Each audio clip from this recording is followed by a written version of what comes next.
वीवी गिरी के नाम से विख्यात भारत के चौथे राष्ट्रपति वारागिरी वेंकट गिरी का जन्म 10 अगस्त 1894 को बेरहामपुर, ओडिशा में हुआ था। इनका संबंध एक तेलुगु भाषी ब्राह्मण परिवार से था। वीवी गिरी के पिता वीवी जोगियाहा पतलू बेरहामपुर के एक लोकप्रिय वकील और स्थानीय बार पतलू बेरहामपुर के एक लोकप्रिय वकील थे। स्थानीय बार काउंसिल के नेता भी थे। वीवी गिरी का पारंपरिक शिक्षा इनके गुरुनगर बेरहामपुर में ही समाप्त हुई। इसके बाद यह डबलिन यूनिवर्सिटी में कानून की पढ़ाई करने के लिए आयरलैंड चले गए। वहाँ वह डी प्लेरा से जैसे प्रसिद्ध ब्रिटिश विद्रोही के संपर्क में आने और उनसे प्रभावित होने के बाद आयरलैंड की स्वतंत्रता के लिए चले रहे। सिन फेन आंदोलन से जुड़े गए। परिणाम स्वरूप आयरलैंड से उन्हें निष्कासित कर दिया गया।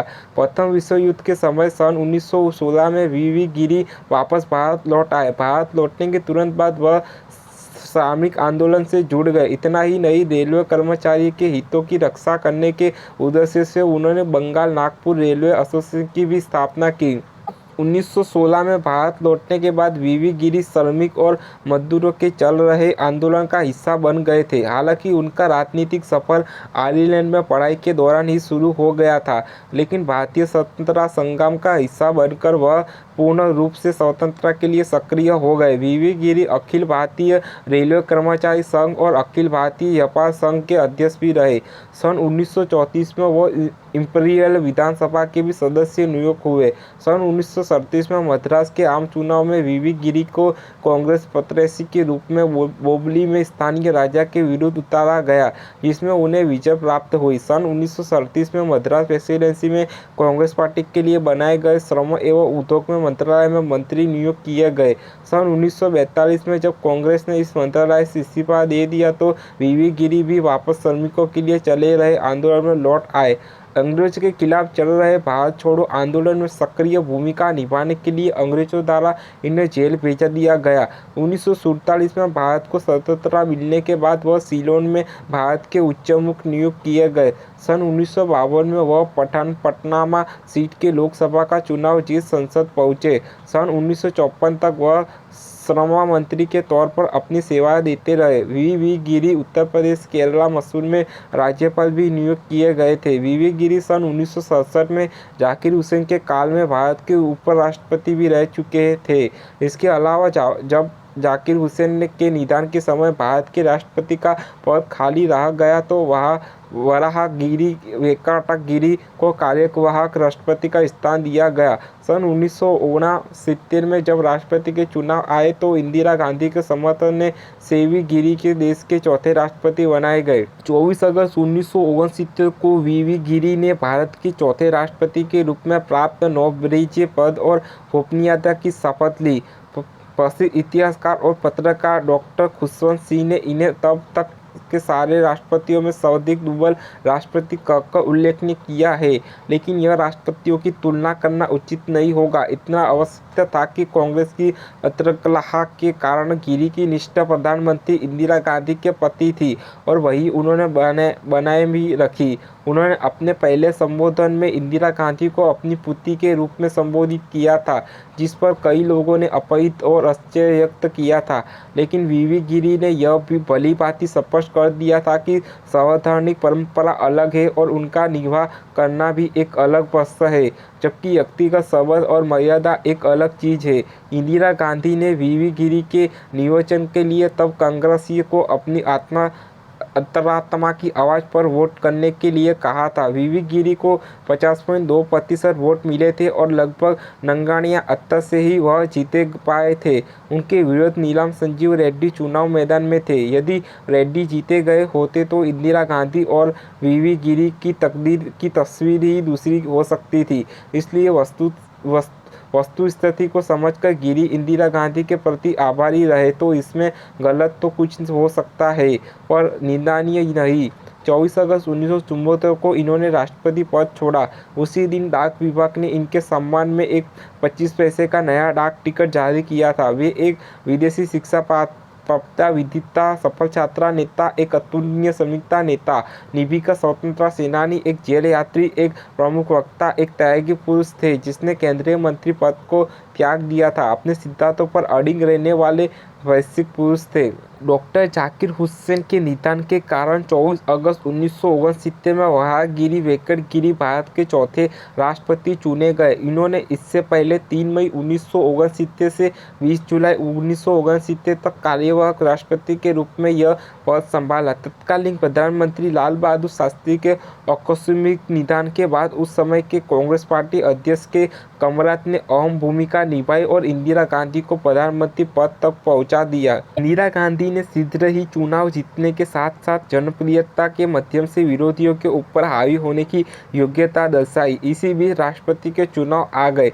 इंदिरा ने इस पद के लिए पहले नीलम संजीव रेड्डी का नाम सुझाया, पर बाद में उन्हें लगा कि रेड्डी स्वतंत्र विचार के व्यक्ति है और उनकी हर बात नहीं मानेंगे, इसलिए निर्दलीय उम्मीदवार वी गिरी का समर्थन कर दिया। इंदिरा गांधी ने अपने दल के सांसदों और विधायकों यानी मतदाताओं की अपील कर दी कि वे अपनी अंतरात्मा की आवाज़ पर वोट दें।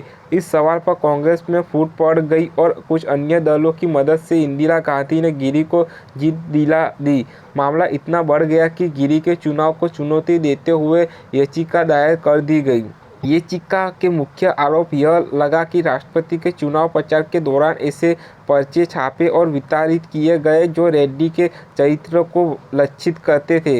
विवादित ढंग से चुने जाने के बावजूद गिरी के समय तक राष्ट्रपति वाकई इस देश के पहले नागरिक हुआ करते थे। इस मामले की सुनवाई के लिए सुप्रीम कोर्ट ने न्यायमूर्ति एस शिकारी की अध्यक्षता में 5 सदस्यीय पीठ का गठन किया गया। मुकदमा 16 सप्ताह तक चला। सीके दफ्तरी गिरी के वकील थे। मुकदमे में 116 गवाहों के बयान हुए, 21 दस्तावेज पेश किए गए।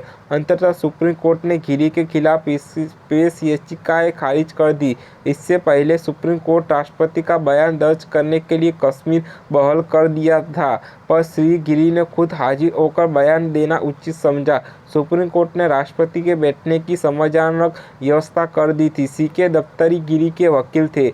इस केस में सुप्रीम कोर्ट के सामने जो मुद्दे थे उनमें मुख्यतः विवादास्पद पर्चा था जो रेड्डी के खिलाफ विधायकों व सांसदों के बीच वितरित किए गए थे। सवाल उठा कि क्या गिरी या किसी अन्य व्यक्ति ने उनकी सहमति से वे पर्चे प्रकाशित, मुद्रित और वितरित किए थे? क्या उस पर्चे में ऐसे झूठ, तथ्य और कुत्सितता जिसमें रेड्डी का निजी चरित्र लक्षित होता है? क्या उसका प्रकाशन कांग्रेस के राष्ट्रपति के आधिकारिक उम्मीदवार को परिचित करने के लिए किया गया था? क्या पर्चे को प्रकाशित करने के जिम्मेदार व्यक्ति है यह विश्वास करते हैं कि उसमें लिखी गई बातें सच है? क्या गिरी या अन्य व्यक्ति ने उनकी सहमति से घूस देने का अपराध किया जिसका चुनाव पर बुरा असर पड़ा? क्या राष्ट्रपति पद के अन्य उम्मीदवार शिव कृपाल सिंह, चरणपाल साहू या योगीराज के नामांकन पत्र गलत तरीके से खारिज कर दिए गए? क्या गिरी और पीएन भोगराज के नामांकन पत्र गलत तरीके से स्वीकृत किए गए? क्या याचिका में लगाए गए आरोप यह सिद्ध करते हैं कि धारा 18(1)(a) के अंतर्गत चुनाव में अनुचित प्रभाव का इस्तेमाल किया गया था? क्या गिरी के कार्यकर्ताओं के अनुचित प्रभाव डालने का अपराध किया था? यदि हाँ, तो क्या उसके लिए गिरी ने अपनी सहमति दी थी? क्या अन्य लोगों द्वारा अनुचित प्रभाव डालने के कारण चुनाव नतीजे पर कोई असर पड़ा? सीके दफ्तरी ने कहा कि यह सही है कि रेड्डी के खिलाफ पर्चा छापा गया था, पर उस पर्चे में यह नहीं बताया गया था कि इसे किसने छापा। दूसरी ओर याचिकाकर्ताओं के वकील सुयास मलिक ने कहा कि गिरी पर आरोप बनता है। एक अन्य वकील MS शर्मा ने कहा कि संसदीय चुनाव और राष्ट्रपति के चुनाव में भ्रष्ट कार्रवाई के अंतर को ध्यान में रखा जाना चाहिए। चुनाव में भ्रष्ट आचरण सिद्ध करने के लिए केवल यह सिद्ध करना जरूरी है कि विजयी प्रत्याशी ने भ्रष्ट आचरण के बारे में जानबूझकर खामोशी बरती।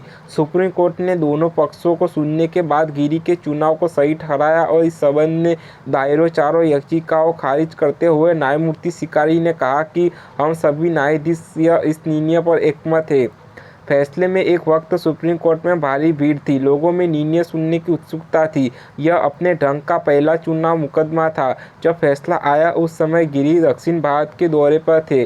उन्हें तत्काल इसकी सूचना दे दी गई। इस निर्णय पर कोई टिप्पणी करने से उन्होंने इनकार कर दिया। राष्ट्रपति पद के परिचित उम्मीदवार रेड्डी ने भी इस पर तत्काल कुछ कहने से इनकार कर दिया था, पर कुछ दूसरे नेताओं ने इस पर अपनी प्रतिक्रिया जरूर दी। इंदिरा कांग्रेस के अध्यक्ष जगजीवन राम ने कहा कि सच्चाई की जीत हुई।